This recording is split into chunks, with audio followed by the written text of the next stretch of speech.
Okay, good evening, everybody. Can somebody confirm me that I'm audible and my screen is visible, so that we can start? Will somebody please confirm? Yes, sir. Yes. Okay. So my screen is also visible and I'm audible to everybody. So let us proceed. So as discussed previously, in this particular lecture, our allotted in our syllabus timetable, we have planned to conduct the practicals. Uh, so let us move ahead uh, a bit faster, because you are supposed to write the practicals also as per the instructions given already. So basically, what you are supposed to do is, whatever we are discussing over here, uh, refer your books, or you can refer the internet, or any notes, whatever has been shared with you, or any material which is available from any source, you can refer and write these many experiments, minimum 2 pages, and submit. So that is what is the requirement. And out of this, experiment number 1, experiment number 6, experiment number 7, experiment number 8, and experiment number 9, I said we have completed, and today we will be going for second experiment. So after today, it will be remaining only will be 3, 4, and 5. Okay, so these are the experiments which are going to be remaining, and rest everything will be completed. So let us start for today's presentation with respect to experiment number 2, that is cooling system. So in this cooling system, we will be discussing about what is cooling system, how what are the different components in a cooling system. So intake system and exhaust system previously we have discussed in the previous practical, and today we will be discussing about cooling system. Uh, Basically, in the previous practical itself, at the end we discussed why cooling system is required. We said that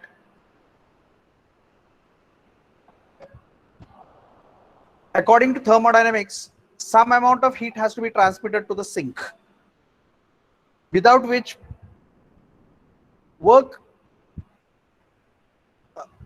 conversion of energy into work, heat into work is not possible. Okay, so that is what the thermodynamics law tell us. म्हणजे सिंकला थोडी का फार का होईना heat दिल्याशिवाय आपल्याला heat energy can not be converted in to work, असं आपल्याला थर्मोडायनामिक्स लॉ सांगतो. आणि म्हणजे आपल्याला हीटला सिंकला हीट ट्रान्सफर करण्यासाठी काहीतरी प्रोव्हिजन करावी लागते, आणि ती प्रोव्हिजन म्हणजे तुमची cooling system. So that is our cooling system. So moving ahead, the cooling system consists of water source, pump, cooling tower, etc. म्हणजे एक काहीतरी कूलंटची व्यवस्था पाहिजे, ते स्टोर करायची व्यवस्था पाहिजे, आणि ते पंप करायची व्यवस्था पाहिजे, आणि पंपिंग सिस्टम पाहिजे. So the pump circulates water, म्हणजे असं आपण गृहीत धरून आता बोलतोय की आपल्या सिस्टम आहे ती वॉटर यूज करते cooling coolant म्हणून. So the pump circulates the water through the cylinder head and jackets. The water takes away the heat from the engine and it becomes hot.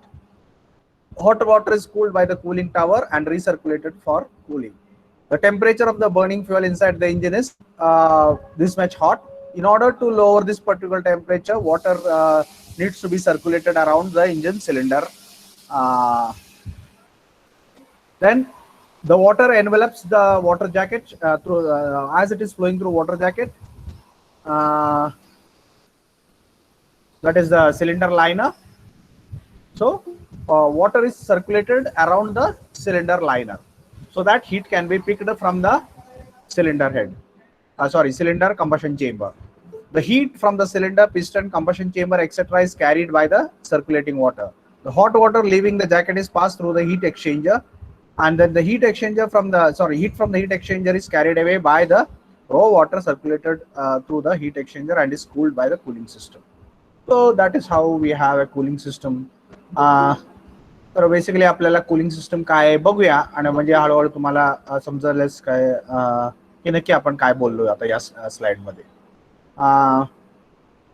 So हे तुमची cooling system आहे, हे तुमची cooling system आहे. तर इथं काय काय बघा. तर बेसिकली इथं एक कूलंट स्टोरेज आहे. या स्टोरेज मधून कूलंट सर्क्युलेट होते. इथे एक पंप आपण यूज केलाय. पंप पंपिंग करते, रेडिएटर मध्ये जातोय. रेडिएटर मधून हे पुढं इथं थर्मोस्टॅट आहे आणि बेसिकली इथं इंजिन असतं. तर मेनी कॉम्पोनंट्स आर देअर. तर कॉम्पोनंट काय काय ती पहिल्यांदा बघूया, म्हणजे आपल्याला एक एक कॉम्पोनंट आपल्याला व्यवस्थित डिस्कस करता येईल की त्याचं फंक्शन काय. वॉटर पंप आहे, एक पंप लागतोय. कूलिंग फॅन आहे, इथे एक कूलिंग फॅन, इकडे एक पंप वापरलाय. रेडिएटर आहे, या हीट एक्सचेंजरचं नाव आहे रेडिएटर. प्रेशर कॅप आहे, याला कॅपला यातून प्रेशराइज वॉटर फ्लो होत असल्यामुळे इथं आपल्याला याला नाव प्रेशर कॅप दिलंय. थर्मोस्टॅट आहे, इथे एक थर्मोस्टॅट आपण वापरलंय. थर्मोस्टॅटचं फंक्शन मी तुम्हाला सांगेनच. क्लॅम्प्स, इथं सगळं क्लॅम्पिंग करायला. ओव्हरफ्लो टँक, एवढ्या सगळ्या गोष्टी इथं आपल्याला लागतात. So that is all things are required in a cooling system. Now moving ahead, types of cooling system. Types of cooling system. वेगवेगळ्या प्रकारचे cooling system आपल्याला वापरावं लागतात. तर in order to cool the engine, a cooling medium is required. एक cooling medium काहीतरी पाहिजे, एक coolant काहीतरी पाहिजे.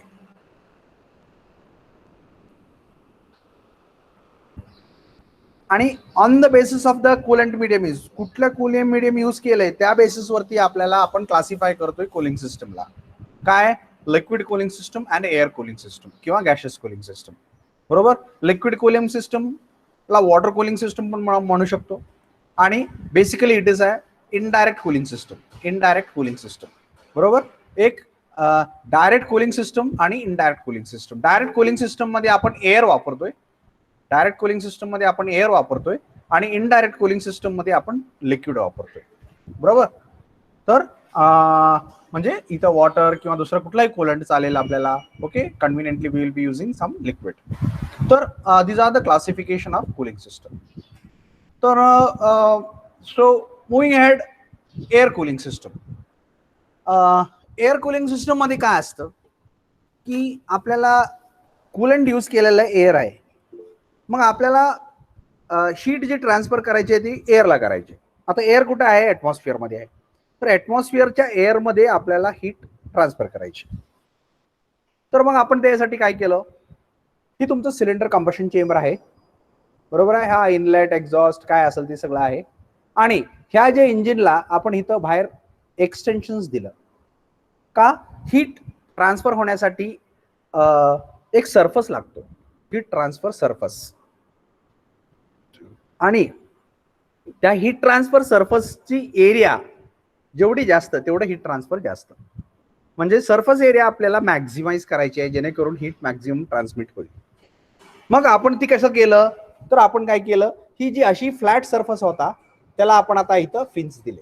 आता एवढा हीट ट्रान्सफर एरिया वाढला, एवढा वाढला, एवढा वाढला. प्रत्येक फिनमुळं सरफेस एरिया वाढला. So the net total amount of surface area available for heat transfer is going to increase by you adopting fins on the surface of the cylinder. बरोबर. मग आता काय करायचं आपण, आता आपल्याला या सरफेस वरती एअर ब्लो करायचा. म्हणजे ह्या फिन्सचा सरफेस आहे ह्याच्यावरती आपल्याला एअर ब्लो करायचा. म्हणजे एअर ह्यातून पास होईल आणि ती जाताना हीट घेऊन जाईल. बरोबर. So that is how we transmit the heat in direct cooling system. We transmit the heat in direct cooling system.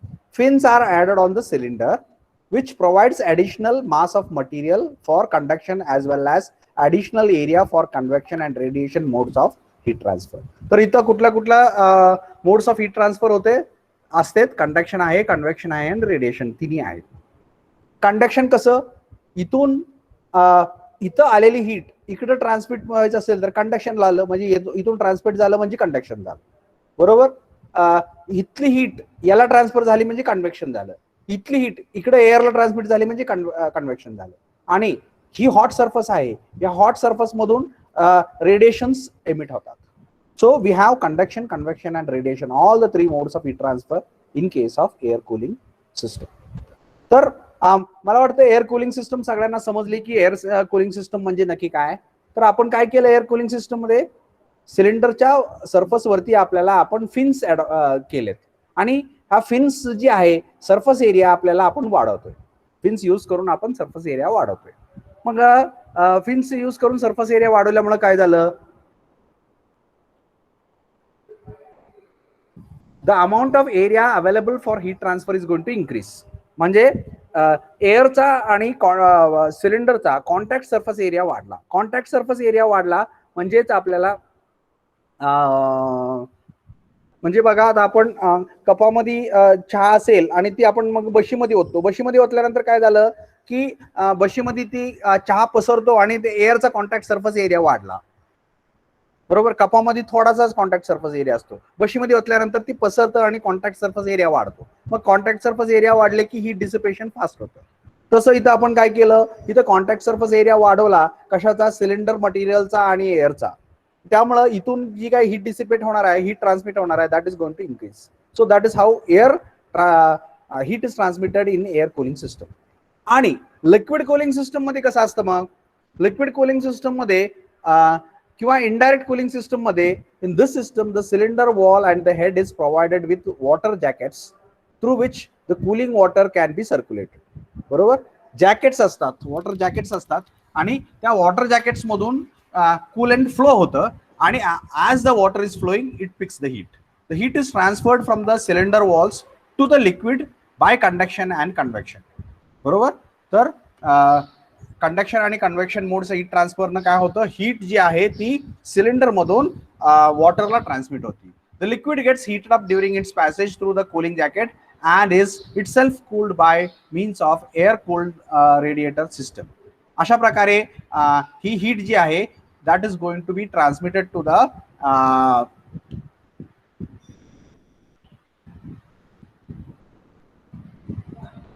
so that much heat is going to be transmitted to the air. Okay, so in that method, that is so we have two methods basically. One is direct method. Direct मध्ये आपण काय करतोय, direct मध्ये काय करतोय आपण, contact surface area वाढवतोय, कशाचा, सिलेंडरचा, बरोबर.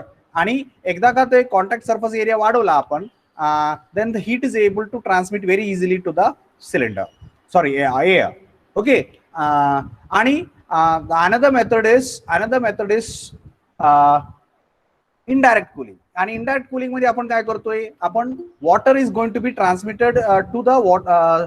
So we have here water jacket. So you can see over here there are so many water jackets. इथं सगळं वॉटर जॅकेट्स आहेत, बरोबर. आता ह्या वॉटर जॅकेट्स मधून आपल्याला काय होणार आहे, इथं बघा, ही दिसते तुम्हाला, ही वॉटर जॅकेट्स आहेत, हे सगळं वॉटर जॅकेट्स आहेत.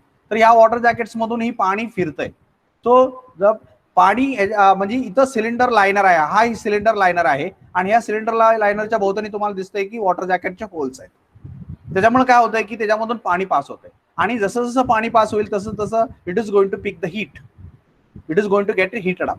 आणि जसं जसं हीट घेईल तसं पाणी गरम होत जाते. So as the water is being circulated through cooling water jackets, water gets heated up. आणि आपल्याला माहिती आहे वॉटर हीट झालं किंवा कुठलंही लिक्विड हीट झालं की it's density decreases. Density when density decreases, it has a tendency to move in a upward direction. मग it is going to move in the upward direction and it is coming out through the outlet of this particular water cooling system, and that outlet is given to as a inlet to the radiator. इथं रेडिएटरला आपण दिलं. आता radiator मध्ये काय झालं, ही radiator मध्ये इथं pipes असतात, रेडिएटर मध्ये इथं उभ्या पाईप्स असतात. त्या उभ्या पाईप मधून पाणी आपण सर्क्युलेट करतोय, पास करतोय. मग इथनं पाणी इकडं खाली पास होत असताना ह्या पाईपच्या भोवतानी आपण एअर पास करतोय आणि त्यासाठी आपण इथे एक फॅन लावलाय. या फॅननं काय करतोय, आपण एअर ब्लो करतोय. सो एअर ब्लो करून आपण काय केलं, त्या पाईप मटेरियल मधून हीट काढून घेतली. म्हणजे डायरेक्टली आपण पाण्यामधली हीट पाईप मटेरियल आली आणि पाईप मटेरियल मधून एअरला आली आणि ती एअर मधून आपण एअर काढून घेते आणि एअर पुढे निघून जाते आणि दुसरं एअर परत पाईप वरती येऊन आदळते. So continuously air is coming in contact with the pipe material and it is taking in the heat and thereby it is cooling the water. म्हणजे पाणी जसं जसं खाली जाईल तसं तसं ती कूल होत होत होत जाईल आणि cold water is then again given to the engine. Okay, so the liquid get heated up during its passage through the cooling jackets. Cooling jacket मध्ये फिरत असताना ते हीट होतं and it cooled by means of air cooling in the radiator. आणि तेच पाणी इथं radiator मध्ये कूल केलं जातं. So that is how we have indirect cooling system. So we have direct cooling system. इथं एअर डायरेक्टली कॉन्टॅक्ट मध्ये आला आणि डायरेक्टली एअरला हीट दिली. इथं काय झालं, इथं पहिल्यांदा पाणी आपण हीट पहिल्यांदा आपण पाण्याला दिली आणि पाण्यामधून नंतर हीटला आली, म्हणून आपण इनडायरेक्ट म्हणालो. तर तिकडे डायरेक्ट का म्हणालो, तर डायरेक्ट एअरला दिली. इथं पण आपल्याला शेवटी एअरलाच द्यायची आहे, परंतु एअरला डायरेक्ट न देता आपण पहिल्यांदा पाण्याला दिली आणि त्याच्यानंतर पाण्याकडून परत एअरला गेली, म्हणून आपण याला इनडायरेक्ट म्हणालो. So that is how we have two types of cooling system, direct cooling system and indirect cooling system. तर आता इथं काय आहे, तर इथं आपल्याला तुम्हाला इथं फ्लो पॅसेज दाखवलाय. कसं झालंय बघा, पाणी इकडून आलं, इथून सगळं फ्लो झालं आणि परत वरती आलं, ती गरम होऊन आलं, ती गरम झालेलं पाणी परत इकडं रेडिएटर मध्ये आलं. जसं रेडिएटर मध्ये ती फ्लो होते, खाली खाली खाली जाते, तसं ती थंड होते, खालच्या बाजूने ती परत इंजिनला जाते. बरोबर, इथं पंप बसवलाय, ही पंप सक करते आणि इंजिनला सप्लाय करते. इंजिन मधून हे सर्क्युलेट होत असताना परत गरम होते आणि गरम झाले की परत ती रेडिएटरला जाते. So that is how we have here cooling system. Okay, ही तुमची लिक्विड कूलिंग सिस्टम किंवा वॉटर कूलिंग सिस्टम झाली. आता या दोन प्रकार आहेत, बेसिकली दोन प्रकार आहेत. So here we have two types of cooling systems.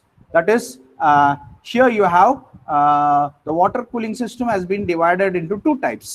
So let us see what are the basic types of cooling system. One is thermosiphon cooling system and second is pump circulated cooling system. What is this thermosiphon cooling system? In this system, the circulation of water is due to difference in temperature, that is difference in density of water. So in this system, pump is not required, but water is circulated because of density difference only. इथं काय केलंय बघा, इथं ही थर्मोसायफन cooling system आहे. इथं काय झालं, इथं खालच्या बाजूला आपण पाणी दिलं, पाणी याच्यामधून जसं फिरत असताना ती गरम गरम होणार आणि आज आय सेड, आताच आपण डिस्कस केलं तसं, पाणी जसं गरम होईल त्याची डेन्सिटी कमी होते, डेन्सिटी कमी झाली की ते वरती मूव्ह होण्याची टेंडन्सी असते, तो वरती वरती वरती मूव्ह जाते जसं गरम होत जाईल आणि ती वरतून बाहेर येते आणि इथं आलं, इथं थंड होतंय. So as it is getting cooling the density increases आणि डेन्सिटी जसं जसं जसं वाढत जसं तर it has a tendency to move down, ते खाली खाली खाली मूव्ह होत जाते. So here as the cooling happens the water is flowing down, as the heating happens in the engine the water is moving up. आणि त्यामुळं एक natural flow will be set inside this engine cooling system. Okay, natural flow is set inside the cooling system where there is no requirement of the pump. पंपची गरज नाही, pump न देता तुमचं पाणी त्याच्या आतून असं फिरायला लागतं. का फिरायला लागतं, इंजिनला आपण खालच्या बाजूला पाणी दिलं, बरोबर, ती पाणी इंजिन मधून फिरत फिरत असताना ती गरम होते, गरम असलं झालं की ती ऑटोमॅटिकली वरती मूव्ह व्हायला चालू होते. वरती मूव्ह झालं की गरम पाणी वरती गेलं, ती वरच्या बाजूने ती बाहेर येते आणि ती रेडिएटरला येते, रेडिएटर मध्ये थंड होते, थंड झाले की density increases and it has a tendency to move down, मग ते खाली मूव्ह व्हायला चालू होते. आणि म्हणजे काय, इंजिन मध्ये वरती मूव्ह व्हायला चालू होते आणि किंवा इंजिन मध्ये पाणी ऑटोमॅटिकली वरती मूव्ह होते का, डेन्सिटी कमी झाल्यामुळं, आणि रेडिएटर मध्ये पाणी खालती मूव्ह होते का, तर डेन्सिटी वाढल्यामुळं. सो इथं पाणी वरती मूव्ह होतं, इथं पाणी खालती मूव्ह होते. So there is a natural flow set in the system and therefore it is called as thermosiphon cooling system. Siphoning happened due to temperature difference, thermo, that is temperature difference. So in this system circulation of water is due to difference in temperature, that is difference in density. Okay, that is how we have here thermosiphon cooling system. तर याला आपण काय म्हणालो, thermosiphon cooling system म्हणालो. आणि दुसरी system काय, in this system circulation of water is obtained by pump. इथे एक पंप वापरावा लागतो. This pump is driven by engine output shaft through belt. मग इथं काय केलं आपण, इथे एक पंप वापरला आणि ही पंप वापरून आपण वॉटर सक करतोय आणि with pressure it is supplied to the engine cooling water jackets. आणि मग तिथून ती बाहेर येतं आणि परत इकडे येतं, इकडे थंड होऊन परत खाली येते, इथं परत आणखी ती पंप सक करते आणि सप्लाय करते. So here pump is going to assist the cooling water circulation in the cooling system. बरोबर. कूलिंग सिस्टम मध्ये पाणी मूव्ह होण्यासाठी आपल्याला पंप मदत करते, म्हणून त्याला नाव काय दिलं, pump circulation cooling system. Okay, so basically we have two types of cooling systems. Okay, one is thermosiphon cooling system and second one is pump circulation system. Okay, pump circulation system. आता या pump circulation system मध्ये पण बरेच सब types आहेत. Okay, इथं तुम्हाला थर्मोसायफन cooling system दाखवलं, radiator मध्ये खाली आलं, इंजिन मध्ये वरती गेलं आणि हा फ्लो सेट होतो, म्हणून त्याला आपण थर्मोसायफन कूलिंग सिस्टम म्हणालो. इथं पंप्ड कूलिंग सिस्टम दाखवली. या पंप्ड कूलिंग सिस्टम मध्ये काय झालं, इथे एक पंप आपण बसवलाय, पाणी सक करतंय, इथे इंजिनला सप्लाय करतंय, इंजिन मधून गरम होते, वरती जाते आणि परत इकडं. So pump is helping in the circulation of water, that is why it is called as pump circulation cooling system. आता दुसरी एक आहे evaporative cooling system. Evaporative cooling system, third type of cooling system is evaporative cooling system. आता evaporative cooling system मध्ये काय केलं बघा, ज्या वेळेला मोठं इंजिन असतं, in this particular system engine will be cooled because of the evaporation. Water in the cylinder into the steam, it is used to cooling many types of industrial engines. वेगळे वेगळे मोठे इंजिन मध्ये हे cooling system वापरली जाते. तर या फिगरवरती जाऊ नका, फक्त मी तुम्हाला कन्सेप्ट सांगतो ते समजून घ्या. तर काय होतं, समजा तुमचं इंजिन मोठं आहे, खूप मोठं आहे, तर त्या कूलिंग जॅकेट मधून येणारं पाण्याची क्वांटिटी सुद्धा खूप जास्त असते. आणि मग एवढे सगळं पाणी जर आपल्याला कंटिन्युअसली हीट एक्सचेंजर मध्ये, रेडिएटर मध्ये जर थंड करायचं असेल, तर रेडिएटर सुद्धा खूप मोठा लागतो.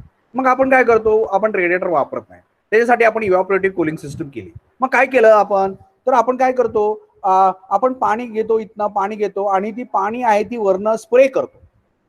इथं इंजिन म्हणजे हॉट वॉटर घेतो आणि ती हॉट वॉटर आहे ते आपण इथं स्प्रे करतो, त्याला कूलिंग पॉन्ड्स म्हणतात.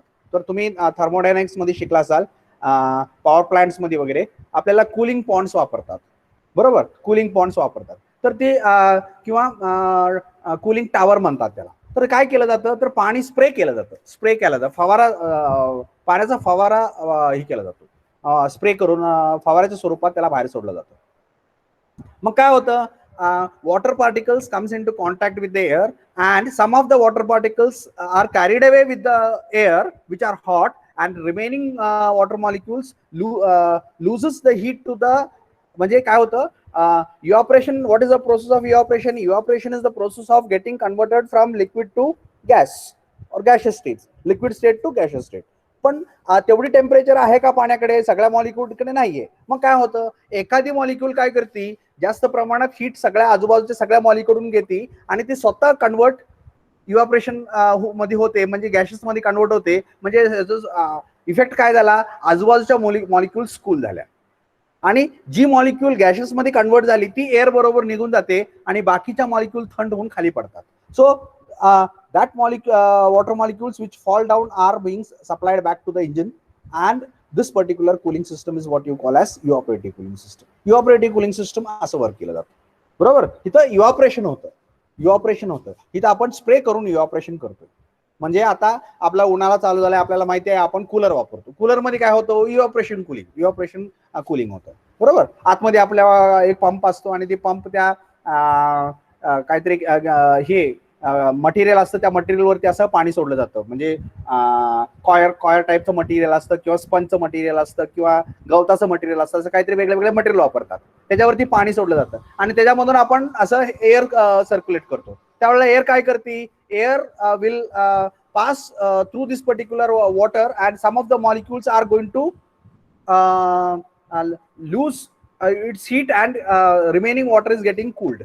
बरोबर, मग त्या कूलिंग इफेक्ट एअरला आल्यामुळं ती बाहेर येणारी एअर आपल्याला कूल वाटते. म्हणजे इव्हॅपोरेशन प्रोड्युसेस कूलिंग इफेक्ट, त्याप्रमाणे हे चालतं. So here also water is getting cooled and that water is being recirculated. तर आपल्याला 3 प्रकारचे कूलिंग सिस्टम आपण बघितले. One was the thermosiphon cooling system, ज्याच्यामध्ये आपल्याला पंप न वापरता water was able to circulate through engine and then to radiator and then to engine like that. Okay, due to temperature difference sorry density difference cause due to temperature difference. बरोबर, density difference कशामुळे तयार झाला? Temperature डिफरन्समुळे. आणि त्याच्यामुळे पाणी आपोआप त्या सर्क्युलेशन कुलिंग सिस्टम मधून सर्क्युलेट व्हावं लागलं. So that is called as thermosiphon cooling system. Second system कुठली होती? सेकंड सिस्टमचं नाव होतं पंप्ड कुलिंग सिस्टम. त्यात काय झालं, आपण एक पंप वापरला. पंप आपल्याला जी काही पाणी मूव्ह करायचं ते आपण एका पंपच्या मदतीनं केलं. आणि थर्ड सिस्टम आहे इव्हॅपोरेटिव्ह कुलिंग सिस्टम. त्यात काय केलं, आपण पाणी घेतलं, तुषाराच्या स्वरूपात सप्लाय केलं, काही पाणी इव्हॅपोरेशन होऊन गॅसेसच्या स्वरूपात एअर बरोबर निघून गेलं आणि राहिलेलं पाणी थंड होऊन खाली पडलं. That was recirculated. Okay, so इथं वेगळ्या वेगळ्या प्रकारचे पंप दाखवलेत आणि इथं तुमचा कुलिंग सिस्टम दाखवलाय.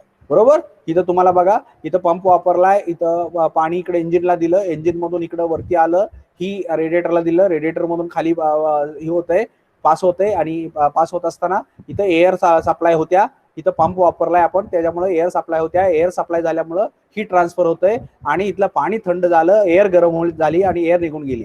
ही तुम्हाला रेडिएटर असा दिसतो. तर इथं काय आहेत, इथं व्हर्टिकल पाईप्स आहेत. तर ही व्हर्टिकल पाईप्स आहेत, त्याच्यामधून पाणी, आणि जसं जसं पाणी खाली येईल तसं ती थंड थंड थंड होत जातं आणि नंतर ती पाणी रिसर्क्युलेट केलं जातं. Okay, so that is the radiator. ही तुमचा पाईप पंप सॉरी फॅन आहे. ही फॅन आपल्याला काय केलं जातं, in order to blow the air across the radiator. रेडिएटरच्या फिन्स वरती, रेडिएटरच्या पाईप्स वरती आपल्याला जी काही एअर ब्लो करायची आहे ती एअर ब्लो करण्यासाठी इथं ही वापरलं. आणि इथं बघा तुम्ही, इथं वेगळे वेगळे फिन्स सारखे म्हणजे इथं दिसतील. तर याचं काय आहे, एअर सगळ्या बाजूने इक्वली डिस्ट्रीब्यूट होण्यासाठी ही अशा प्रकारची सिस्टम वापरली जाते. आणि ही पंप आहे तो इंजिनच्या क्रँकशाफ्ट मधून बेल्टनं पॉवर सप्लाय घेऊन आपण रन करतो. Okay, so that is how we have the cooling system. Water jackets तुम्हाला आता मी दाखवले, असे वेगळे वेगळे वॉटर जॅकेट्स असतात. आणि या वॉटर जॅकेट्स, इथं सिलेंडर लायनर दिसतोय बघा तुम्हाला, या लायनरच्या भोवतानी वॉटर फिरत असताना ते सिलेंडर मधली हीट या लायनरला येते, लायनर मधून ह्या पाण्याला येते आणि पाण्यामधून water gets heated up and then it is being removed to the outlet. So surrounding the cylinder with the water passages absorb heat from the cylinder wall, pump moves water to radiator. आता एक component ह्यात राहिला thermostat. थर्मोस्टॅटचं function काय? तर काय होतं basically, सुरुवातीला समजा इंजिन आपल्याला चालू करायचं आहे, सुरुवात एकदम इंजिन चालू करायच्या वेळेला जर आपण इंजिन चालू करायचं जर ठरवलं आणि आपल्याला आपण ऑलरेडी डिस्कस केले, तर स्टार्टिंग पिरियडला आपण वॉर्मअप पिरियड म्हणतो. वॉर्मअप पिरियड चॅप्टर नंबर 2 मध्ये आपण डिस्कस केलं. वॉर्मअप पिरियड मध्ये आपल्याला रिच मिक्सचर लागतं असं आपण डिस्कस केलं. मग आपल्याला जेवढ्या वेळ वॉर्मअप पिरियड आहे जास्त आहे तेवढा वेळ आपल्याला जास्त रिच मिक्सचर द्यावं लागेल. मग आपल्याला जनरली काय करावं लागतं, वॉर्मअप पिरियड कमीत कमी ठेवावा लागतो. आता वॉर्मअप पिरियड कमीत कमी ठेवायचा म्हणजे काय, तर इंजिन लवकर गरम झालं पाहिजे. परंतु आपल्याला काय होतंय, पाणी इंजिन मध्ये आलं की ती इंजिन मधली हीट घेतंय आणि वरती जातंय. मग सुरुवात अजून झालेली नाही किंवा तो आत्ताशी व्हायला लागल्या तोपर्यंत पाणी काय करायला लागतं, पाणी हीट घ्यायला लागतं आणि इट स्टार्ट्स गोइंग आउट. मग ती होऊ नये म्हणून मग आपण काय करतो, so what we do is basically we short circuit the water flow which is flowing through the. तर इथं दाखवलंय का, येस, इथं काय केलं आपल्याला, ही जी वॉटर फ्लो आहे तो शॉर्ट सर्किट करायचा. इथं ही वॉटर फ्लो आहे तो आपल्याला इथं शॉर्ट सर्किट करायचा आणि इथं माघारी तो आपल्याला इकडे देतो. तर आपण काय केलं, इथं जी थर्मोस्टॅट वापरलं, इथं तुम्हाला थर्मोस्टॅट इथं चांगलं दिसतंय का, एक मिनिट व्यवस्थित कुठं दिसतंय बघूया, दिसतंय का थर्मोस्टॅट, नाही कोणत्या फिगर मध्ये दिसतंय, ओके ह्यात आहे का, ओके इथं तुम्हाला थर्मोस्टॅट दिसतंय. तर ह्या थर्मोस्टॅटचं फंक्शन काय आहे, ही इंजिनच्या आउटलेटच्या बाजूला म्हणजे इंजिनच्या कुलिंग वॉटर जी बाहेर येते तिथं आपल्याला ही थर्मोस्टॅट बसवलेला असतो. तर थर्मोस्टॅट काय करतं बेसिकली, तर थर्मोस्टॅट आपल्याला वॉटर जॅकेट कूलंट थर्मोस्टॅट, बरं हा, तर थर्मोस्टॅट काय करतं, थर्मोस्टॅट आपल्याला काय करतं की पाणी जे आहे ते ठराविक टेम्परेचर होईपर्यंत रेडिएटरकडे जाऊच देत नाही. ते काय करतं, ती माघारी इंजिनकडे इनलेट सिस्टमला पाठवून देतं, शॉर्ट सर्किट करतं. ही कधीपर्यंत, पाणी इंजिन मधून बाहेर येते ते ठराविक टेम्परेचर वरती जात नाही तोपर्यंत. म्हणजे तोपर्यंत पाणी रेडिएटरकडे जातच नाही, जाऊच देत नाही थर्मोस्टॅट. म्हणजे काय, सुरुवातीच्या पिरियडमध्ये वॉर्मअप पिरियडमध्ये रेडिएटरचं कूलिंग आपण बंद ठेवायचं आहे आणि त्याच्यासाठी आपण काय केलं, एक थर्मोस्टॅट नावाचा एक कॉम्पोनंट वापरला. So it speeds the engine warm up, regulates the flow of the flow and temperature of the engine coolant. Most are on the outlet side of the coolant water. Outlet side मध्ये बसवलेलं असतं. Maintain optimum engine operating temperature for best emissions and economy. मग काय केलेलं जातं, ही thermostat काय केलं, continuously temperature monitor करतं. ज्या वेळेला पाहिजे त्याच्यापेक्षा इंजिनची टेम्परेचर कमी असेल तर ती काय करतं, रेडिएटरकडे जाणारं पाणी एकतर कमी करतं किंवा पूर्णपणे बंद करून टाकतं आणि ते माघारी इंजिनला पाठवतं. म्हणजे तेच पाणी परत परत इंजिनला सप्लाय होतंय आणि ते म्हणजे थोडक्यात काय, ते इंजिन मधून हीट काढून घेण्याचं प्रमाण कमी होतंय, कारण गरम पाणी परत आणखी इंजिनला जात आहे, त्यामुळे गरम असल्यामुळे त्याच्यामध्ये हीट जास्त येत नाही. परत थंड आपण सप्लाय केलं तर त्यात जास्त हीट काढून घेतं. म्हणून आपण ती थंड न करता परत परत तेच पाणी रिसर्क्युलेट करतोय, शॉर्ट सर्किट करतोय. बरोबर. So that is how we have thermostat. So थर्मोस्टॅटचं मग काय काम आहे, जर समजा पाणी जर समजा टेम्परेचर खूप पाहिजेपेक्षा जास्त वाढले तर मग काय करतं, ती पाण्याचा फ्लो रेडिएटरकडे जास्त प्रमाणात सोडतं आणि लवकरात जास्त प्रमाणात वॉटर कूल करायचा प्रयत्न करतं. So in this manner the thermostat helps in maintaining the temperature of the coolant. कूलंटचे टेम्परेचर मेंटेन करायचं काम ही थर्मोस्टॅट करतं. ऑप्टिमम टेम्परेचर मेंटेन करायचा प्रयत्न करतं. जर सुरुवात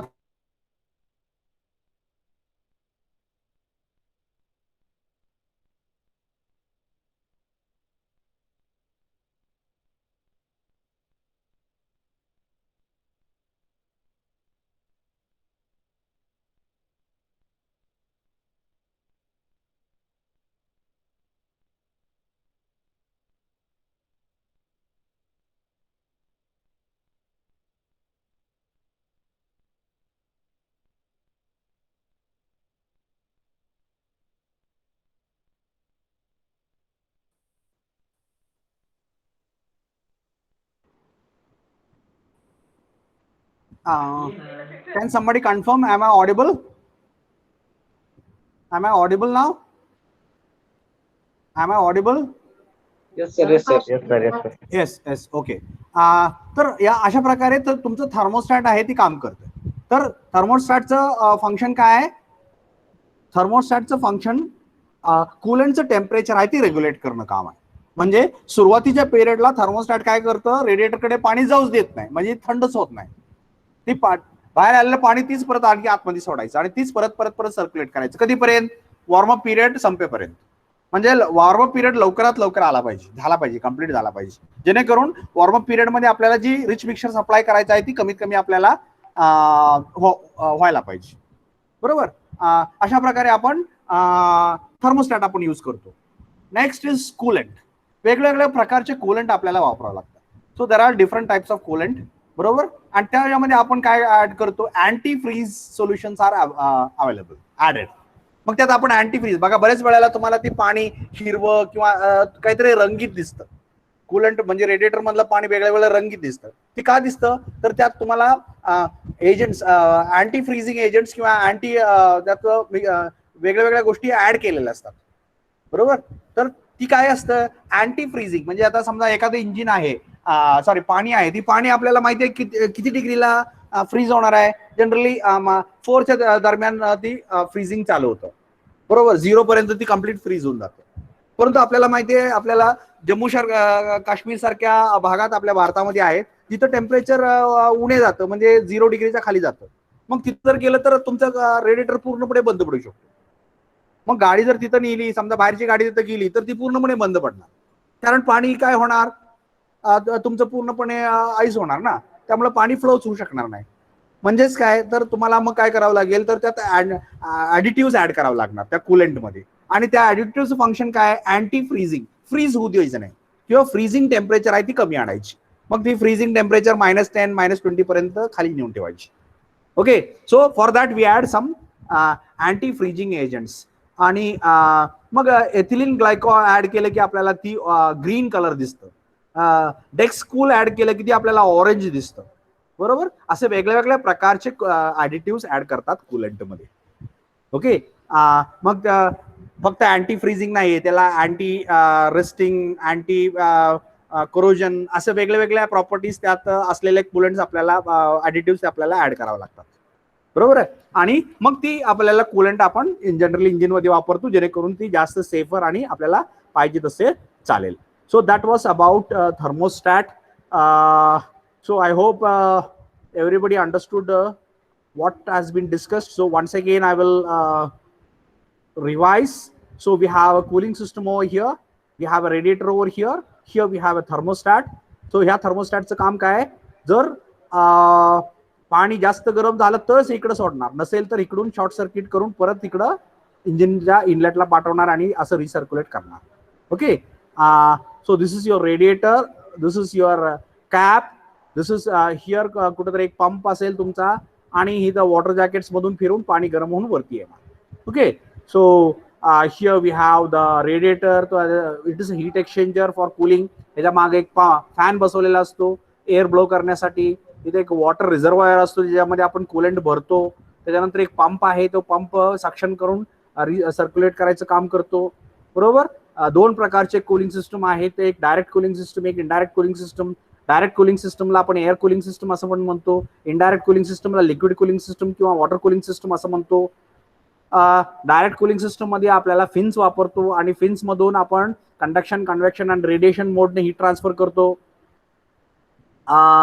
then we have liquid cooling system. Liquid cooling system मध्ये आपल्याला पाणी वॉटर जॅकेट मधून पास करत असताना हीट होतं आणि ती परत बाहेर येतं, परत रेडिएटर मध्ये ती कूल होऊन परत रिसर्क्युलेट केलं जातं आणि ह्याला आपण लिक्विड कूलिंग सिस्टम असं म्हणतो. So basically this is your liquid cooling system. आणि लिक्विड कूलिंग सिस्टम दोन प्रकारचे जनरली आहेत.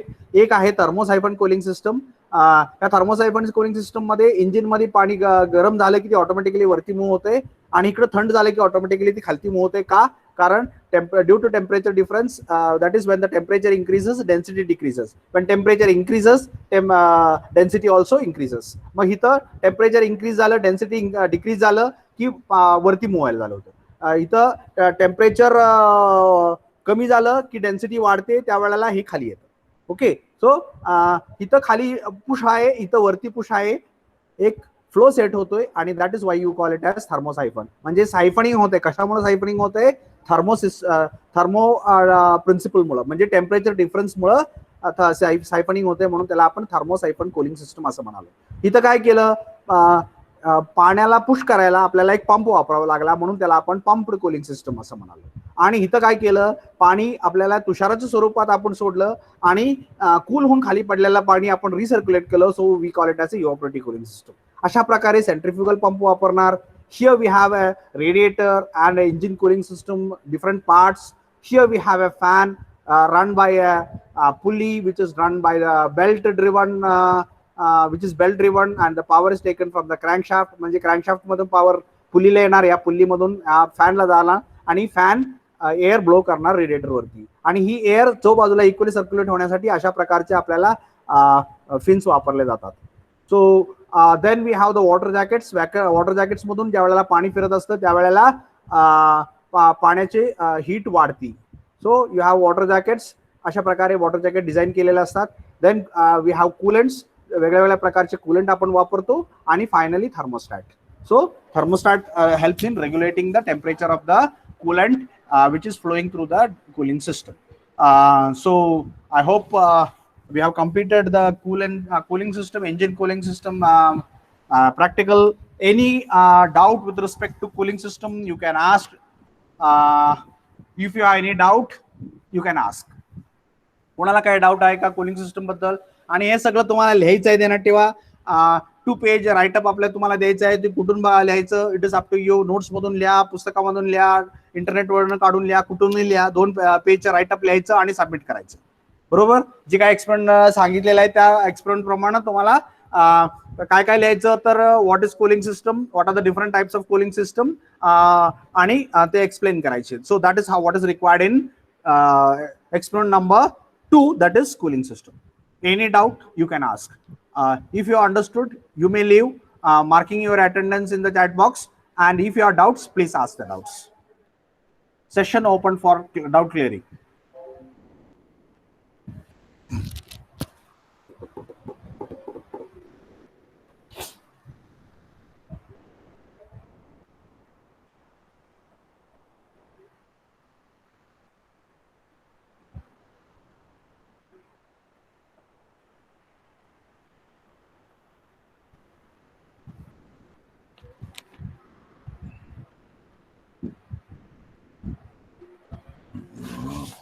Anybody having any doubt, please ask with respect to cooling system.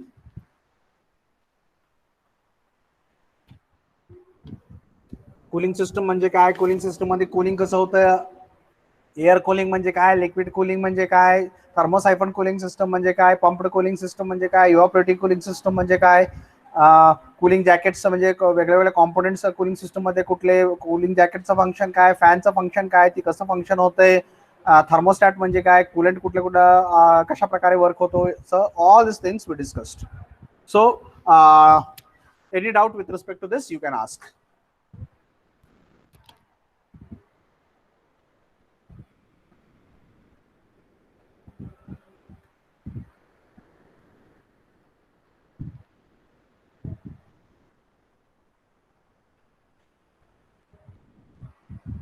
Yes, you have to write all the experiments. 1, 6, 7, 8 आपण already complete केलेले आहेत, ती लिहायचे आहेत. आणि आता 2 पण कंप्लीट केलं, म्हणजे आतापर्यंत 1, 2, 6, 7, 8 कंप्लीट केलं, तर ते सगळे लिहायचे आहेत तुम्हाला. 2 पेज राईटअप सबमिट करायचा.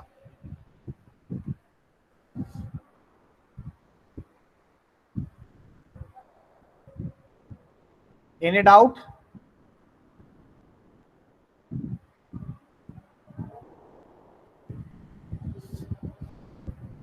Anybody having any doubt, please ask.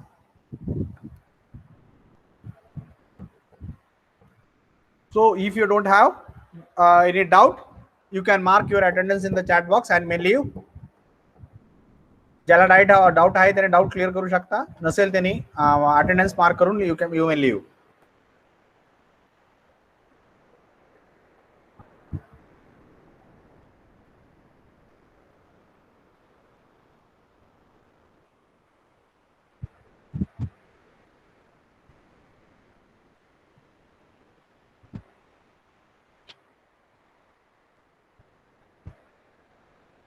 Okay, I think almost everybody is leaving, so I hope there are no doubts. Experiment 6 आणि 7 मध्ये काय लिहायचं? 6 आणि 7 मध्ये 6 एक्सपेरिमेंट नंबर 6 कुठला होता? ते SI सिस्टम, बरोबर, फ्युएल इंजेक्शन हा. सिस्टम. हा, त्यातलं फ्युएल इंजेक्शन सिस्टम म्हणजे काय, फ्युएल इंजेक्शन सिस्टमचे टाईप काय, म्हणजे SI म्हणजे SI मध्ये तुम्हाला कार्बोरेटर सिस्टम आहे आणि फ्युएल इंजेक्शन सिस्टम आहे, बरोबर. 2 टाईपच्या बद्दल लिहायचं आणि त्याच्याबद्दल थोडीशी माहिती लिहायची, 2 पानच आपल्याला लिहायचं आहे. Actually, up to that I have initially itself told here. मी तुम्हाला एक मागच्या प्रॅक्टिकल मध्ये या सगळ्या गोष्टी तुम्हाला सांगितल्या होत्या. Once again, requirements of SI engine fuel system, types आणि एक्सप्लेनेशन लिहायचं एक्सपेरिमेंट नंबर 6 मध्ये. आणि 7 म्हणजे पण requirements of CI engine fuel system, types आणि एक्सप्लेनेशन लिहायचं. Okay sir. आणि 9 मध्ये choose a topic related to IC engine but out of the syllabus, write 2 page write up. आणि एक्सपेरिमेंट नंबर 8 मध्ये intake system functions, components, working, exhaust system function, components and working. Okay sir. Okay, thank you.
So I hope